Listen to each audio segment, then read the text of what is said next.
ایک قوم ایک آواز، پاکستان زندہ باد۔ جشن آزادی پر قوم جذبہ حب الوطنی سے سرشار۔ قائد اعظم اور تحریک پاکستان کے رہنماؤں کو خراج عقیدت، وطن کے لیے قربانیاں دینے والوں کو خراج تحسین۔ وفاقی و صوبائی دارالحکومتوں گلگت بلتستان اور آزاد کشمیر میں توپوں کی سلامی، پرچم کشائی کی تقریبات۔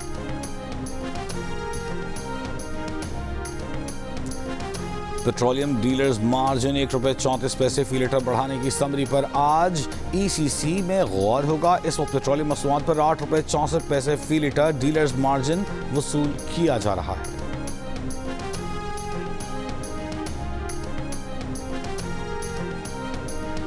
اور امریکی طیارہ بردار پہلے جہاز USS جارج واشنگٹن مشرق وسطیٰ کی جانب روانگی ایسے وقت میں ہوئی جب طویل عرصے سے تعینات USS ابراہیم لنکن پر سپلائی اور دیگر مسائل کی رپورٹ سامنے آئی ہیں۔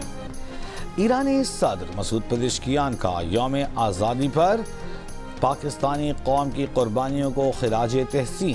اپنے پیغام میں کہا کہ ایران اور پاکستان کے مشترکہ مفادات اور تقدیریں پہلے سے کہیں زیادہ جڑی ہیں۔ مزید ہم آہنگی اور تعاون کی ضرورت پہلے سے بڑھ گئی ہے۔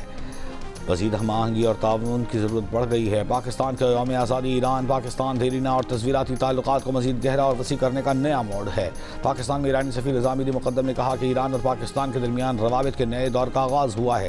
دیرینہ دوستی مزید مضبوط ہونے کے خواہاں ہیں۔ ناروے کے وزیر خارجہ کی وزیر داخلہ محسن نقوی سے ملاقات۔ انسداد دہشت گردی، غیر قانونی امیگریشن کی روک تھام، police training, mutual legal assistance سمیت مختلف شعبوں میں تعاون بڑھانے پر اتفاق۔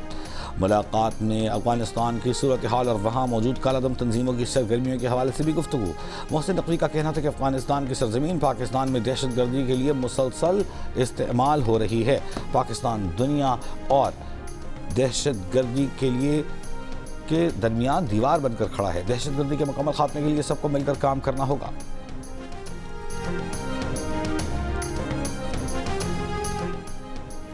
نائب وزیر اعظم و وزیر خارجہ اسحاق ڈار سے چینی سفیر جیانگ زی ڈونگ کی ملاقات۔ پاکستانی عوام اور قیادت کو یوم آزادی پر مبارکباد دی۔ علاقائی صورتحال اور باہمی دلچسپی کے امور پر بھی تبادلہ خیال۔ اسحاق ڈار کی براڈ پیک پر برفانی تودے سے چینی کوہ پیما کی ہلاکت پر تعزیت۔ چینی کوہ پیما کی میت وطن واپسی بھیجنے کے لیے مکمل سہولت فراہم کرنے کی یقین دہانی۔ چینی سفیر نے حادثے کے بعد پاکستان کی بروقت معاونت اور تعاون کو سراہا۔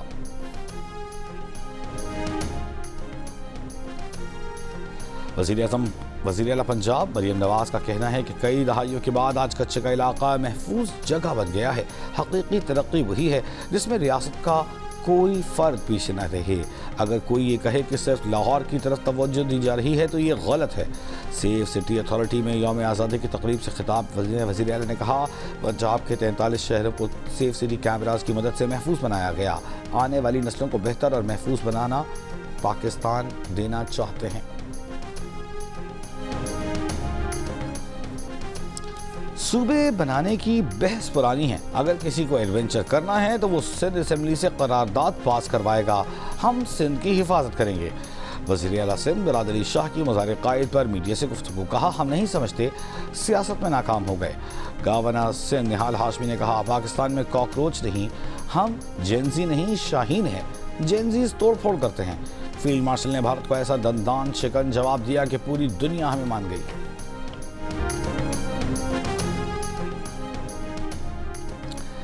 وزارت خزانہ کے مطابق پاکستان کا مالی خسارہ 22 سال کی کم ترین سطح پر آ گیا۔ گزشتہ مالی سال میں پاکستان کا مالی خسارہ GDP کے 2.6% پر رہا، جبکہ پرائمری سرپلس GDP کا 2.9% رہا۔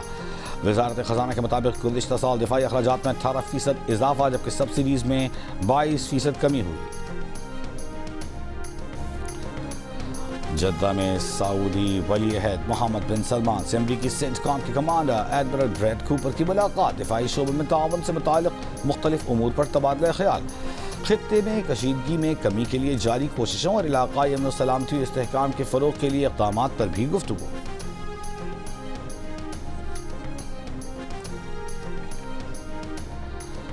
وزارت دفاع نے کہا ہے کہ دفاعی معاہدے کے تحت ترکی، سعودی عرب اور پاکستان مشترکہ فوجی، بحری اور فضائی مشقیں کریں گے۔ دفاعی صنعتی تعاون بڑھایا جائے گا، سینئر وزراء پر مشتمل گروپ بنے گا۔ 7 اگست کو طے پائے مکہ مشترکہ دفاعی معاہدے سے متعلق ترک وزارت دفاع نے کہا کہ معاہدے کا مقصد دفاعی اور فوجی تعلقات کو زیادہ ادارہ جاتی اور دائمی بنیاد پر مستحکم کرنا ہے۔ اسرائیلی فورسز نے ڈرون حملے میں غزہ پولیس کے ڈائریکٹر کرنل جمال ابو کامل کو شہید کر دیا۔ خان یونس میں بھی اسرائیلی ڈرون حملے میں ایک فلسطینی شہید اور کئی زخمی۔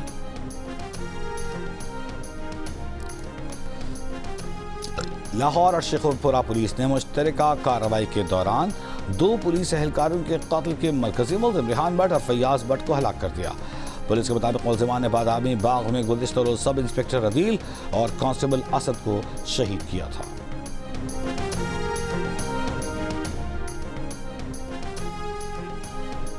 بلوچستان کے علاقے مستونگ میں وزیر داخلہ ضیاء لانگو کی سیکیورٹی اسکواڈ پر فائرنگ۔ ایڈیشنل ڈپٹی کمشنر کے مطابق کلات سے کوئٹہ روانگی کے دوران اسکواڈ پر فائرنگ کی گئی۔ فائرنگ کے تبادلے میں سیکیورٹی اسکواڈ میں شامل 6 اہلکار زخمی ہوئے۔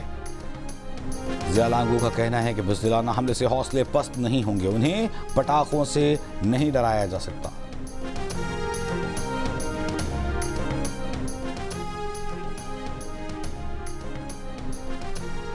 جشن آزادی پر سپریم کورٹ، وفاقی آئینی عدالت اور ہائی کورٹس میں پرچم کشائی کی تقریبات۔ سپریم کورٹ میں چیف جسٹس یحییٰ آفریدی نے قومی پرچم لہرایا، کہا عدلیہ کی ذمہ داری ہے کہ اپنی آزادی، غیر جانبداری اور دیانتداری کو برقرار رکھیں۔ اتحاد، ایمان اور نظم و ضبط کے اصولوں سے وابستگی کی تجدید کرنا ہوگی۔ وفاقی آئینی عدالت میں chief justice Aminuddin Khan, Lahore high court میں chief justice Aaliya Neelum, Sindh high court میں chief justice Zafar Ahmad Rajput, Balochistan high court میں چیف جسٹس محمد کامران ملاخیل اور پشاور ہائی کورٹ میں chief justice S M Atiq Shah نے پرچم کشائی کی۔ تقریب میں وکلاء نے بڑی تعداد میں شرکت کی۔ پاکستان اقوام عالم کے درمیان عام مذاکرات، تعاون اور باہمی احترام کا علم بردار رہا ہے۔ سعودی عرب اور ترکی کے ساتھ مشترکہ دفاعی معاہدہ تصویراتی تعاون گہرا کرنے اور اجتماعی سلامتی مضبوط بنانے کے عزم کی عکاسی کرتا ہے۔ نائب وزیر اعظم وزیر خارجہ اسحاق ڈار کا یوم پاکستان پر پیغام۔ وزیر داخلہ محسن نقوی نے کہا کہ آزادی ہمارے بزرگوں کی عظیم جدوجہد اور بے مثال قربانیوں کا ثمر ہے۔ قائد اعظم محمد علی جناح اور تحریک پاکستان کے رہنماؤں کا احسان قوم تا قیامت نہیں اتار سکتی۔